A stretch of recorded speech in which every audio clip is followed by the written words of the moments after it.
Asalaamu calaykum waraxmatullaahi wabarakaatu. Kusoo dhawaada maanta qada ayaan samaysaynaa chicken iyo bariis. Waxaa kaloo ku darsanaynaa alaab yar isdaha kasoo gadanay oo chickenka lagu macaaninayo oo kaaga dhigaysa cuntada wax yar oo fudud. Marka suugada laba wax bas ayaan ka samaysanaba chickenka aan soo gatay iyo alaab yar iyadana korka looga daray chickenka. Hadda marka halkaas hadda waxaan ku darsanaynaa chickenka ayaan asagoo diyaarsan ayaan soo gatay ee shanka ka soo gatay ayaga ayaa soo mariyaan waxa la wixii xawaaji ahaa basbaas waxay ku soo habeen kareen dhan way ku soo habeen marka asagoo saa u diyaarsan iska soo gataa asaga saas ay iga fudud marka degdegsan tahay oo kale asagoo saa kugu diyaarsan ayaad soo gadanaysaa marka ku shubanaysaa. Hadda waxa sameeynaa marka waa shiilaynaa wax yar ayaa inoo la shiilaa ilaa iyo dhowr daqiiqo laakiin aan dhowr daqiiqo dhan fiidiyay ma duubay waa soo noqonaa hadda markuu shiilmo cabaar marka hadda dhowr daqiiqo ugu horeeyo waaye hadda ku shubay waan shiilayaa. marka wax kale kuma daraayo cusbo kuma daraayo basal kuma daraayo qudaar kale kuma daraayo xaqiis asaga ayaa wata wixii kale aan ku dar lahaan gees ay igu jiraan oo waan soo gatay ayagoo diyaarsan oo dukaamada ay shankan waa kala ugu hela laakiin isdaha ayaan hadda ka soo gatay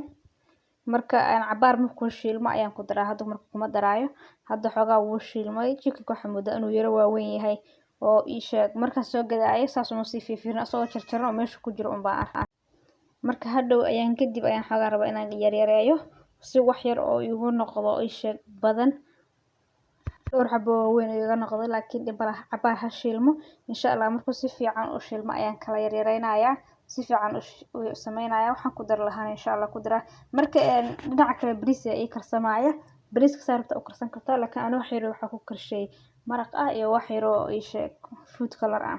marka dambe waxaan ku daraynaa alaabta aan ku dar lahayn uu shiilmay hadda aragtiin baashaasaan ku darayaa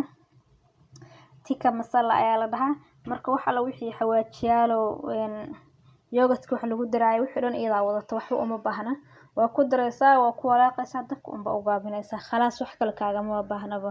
marka dhowr daqiiqo karsanto waa ku diyaar bariiska ayro gabana korka dhinac uga darsanaysaa waa hawl fududays marka waa qado aad u fudud maaha wax waqti badan ka qaadanaya baashaasna meel kasta ka heli kartaa hadda wakaas dabka ayaa u gaabinaya bariiskana dhinacaas ay saaran yahay bariiskana marka waa soo diyaarsanaynaa iska saarnaado iyadana dabka unbaa loo gaabinaa way iska takhaysaa saasay u soo karkaraysaa marka cabaar soo karkarto waa laga dejinayaa hadda taas